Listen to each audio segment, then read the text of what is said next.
వివేకానందరెడ్డి హత్య కేసులో అయితే రోజుకొక కొత్త మలుపు తిరుగుతుంది. ఇప్పటికే వివేకానందరెడ్డి కేసుని ఏ స్థాయిలో ఉందో మనందరికీ తెలుసు. జగన్మోహన్ రెడ్డి ముఖ్యమంత్రిగా ఉన్నంతకాలం కూడా కేసు ఎక్కడ కూడా ముందుకు కదలలేదు, తెలంగాణకు బదిలీ చేశారు. అయితే ఈ కేసులో ప్రధాన సాక్షిగా ఉన్నటువంటి వ్యక్తి దస్తగిరి అప్రూవర్గా మారాడు. అంటే వివేకానందరెడ్డిని చంపిన వారిలో దస్తగిరి కూడా ఒకరిగా ఉన్నాడు. ఆ తర్వాత పశ్చాత్తాపంతో అప్రూవర్గా మారి ఉన్న వాస్తవాలన్నీ కూడా వెల్లడించాడు. దస్తగిరి చెప్పిన వాస్తవాలకు అలాగే ఆధారాలకు సరిపోవటంతో ఈ కేసునైతే సిబిఐ ముందుకు తీసుకువెళ్ళింది. అయితే అందరూ కలిసి ఇప్పుడు దస్తగిరిని టార్గెట్ చేశారు. మనందరికీ తెలుసు, ఒక రకంగా దస్తగిరిని ఎట్టి పరిస్థితుల్లో బ్రతకనివ్వకూడదని విషమ ప్రయత్నం చేశారు. రాష్ట్ర పోలీసులు అప్పట్లో కొంత భద్రత కల్పించారు. తర్వాత సిబిఐ ఈ కేసును టేకప్ చేసిన తర్వాత ప్రత్యేకంగా సిబిఐ కొంత భద్రతను కల్పించింది. మొత్తానికి ఆ దస్తగిరి అయితే ఎలాగోలోనా ప్రాణాలతో బ్రతికి తిరుగుతున్నాడు. అయితే గతంలో దస్తగిరి మీద జరిగినటువంటి దాడికి సంబంధించి, దస్తగిరి మీద జరిగినటువంటి బెదిరింపులకు సంబంధించి తాజాగా ఆ పోలీసులు అయితే కేసు నమోదు చేయడం జరిగింది. విచిత్రం ఏంటంటే ఈ కేసులో 3 పోలీసు అధికారులు ఉండటం.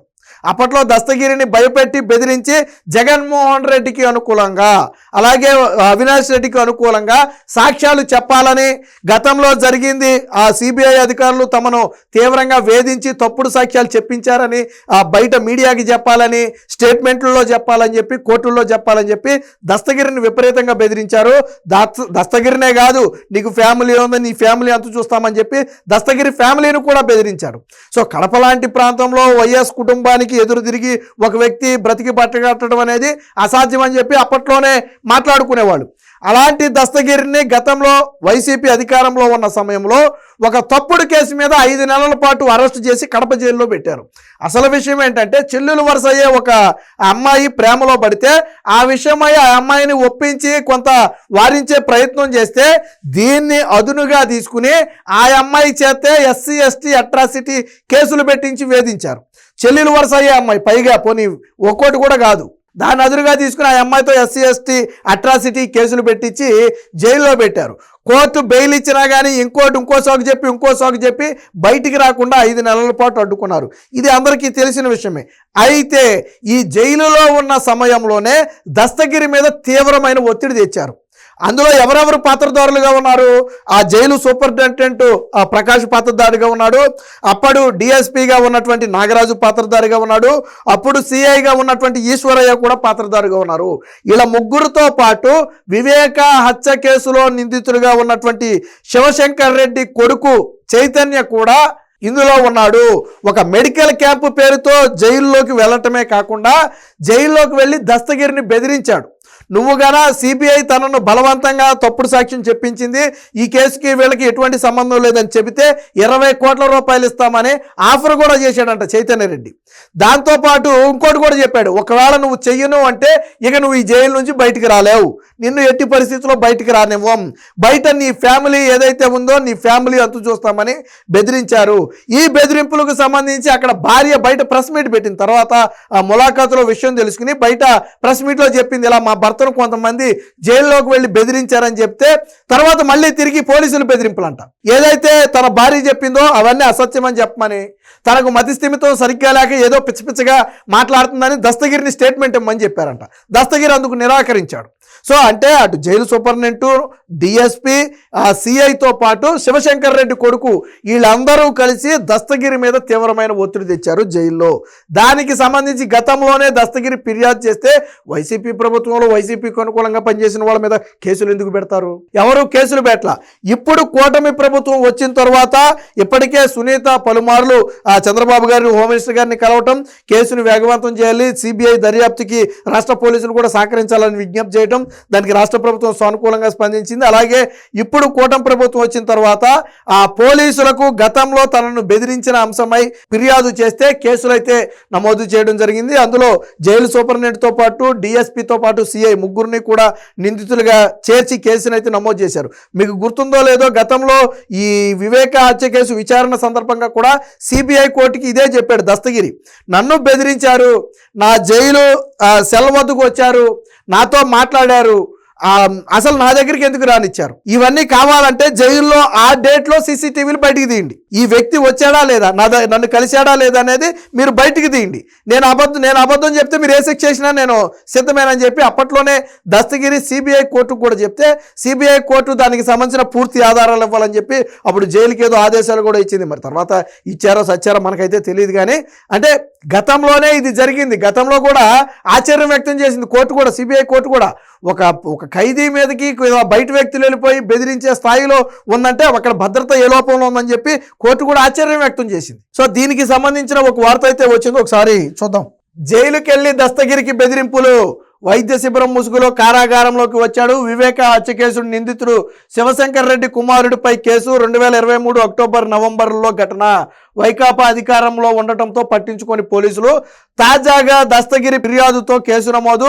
నాడు సహకరించిన డిఎస్పీ, సిఐ, జైలు సూపరింటెండెంట్ పైన కూడా ఆ కేసు అయితే నమోదు చేశారు. ఎట్టకేలకు గతంలో 2023 అక్టోబర్ నవంబర్ నెలలో తనను జైల్లో ఉంచిన సందర్భంలో ఏదైతే వేధించారో వాళ్ళే వీళ్ళందరూ. సో ఇందులో A1గా చైతన్య ఉంటే, చైతన్య అంటే శివశంకర్ రెడ్డి కొడుకు. శివశంకర్ రెడ్డి అంటే వివేక హత్య కేసులో కీలక నిందితుడు. సో శివశంకర్ రెడ్డి కొడుకు చైతన్య రెడ్డి ఈ వ్యక్తే.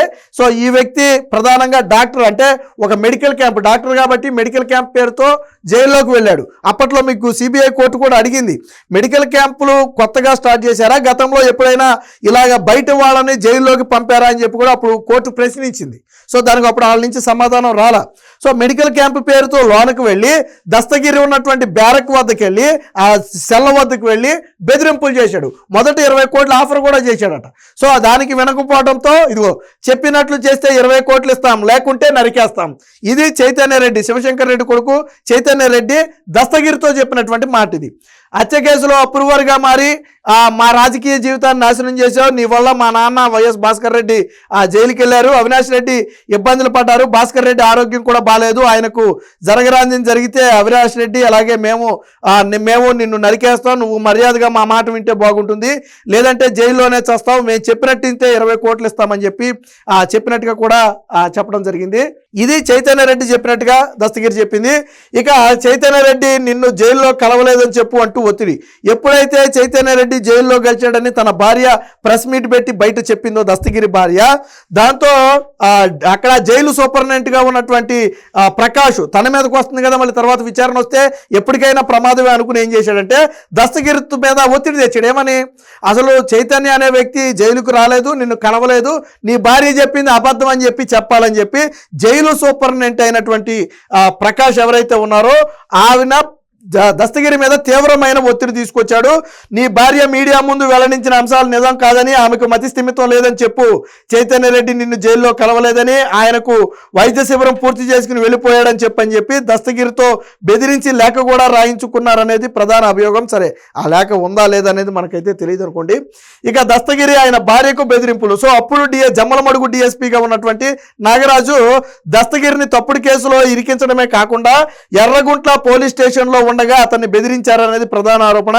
దస్తగిరి భార్య పైన కేసు పెట్టి లోపలేస్తామంటూ బెదిరించాడు. వాస్తవానికి ఈ మహిళ చెల్లి వరుస అయినటువంటి మహిళతో మాట్లాడుతున్న సమయంలో ఎస్సీ ఎస్టీ అట్రాసిటీ కేసు పెట్టించి జైల్లో పెట్టిందే నాడు జమ్మలమడుగు డిఎస్పీగా ఉన్నటువంటి నాగరాజు. సో జగన్మోహన్ రెడ్డికి వన్ సైడ్ గా పనిచేసినటువంటి వ్యక్తి, అవినాష్ రెడ్డిని అందులో నిందితుల్ని బయటపడేయడం కోసం విశ్వ ప్రయత్నం చేసినటువంటి వ్యక్తి. సో ఇకపోతే సిబిఐ తప్పుగా చెప్పించిందని వెల్లడించాలని చెప్పి దాడి చేసిన వ్యక్తి సిఐ ఈశ్వరయ్య.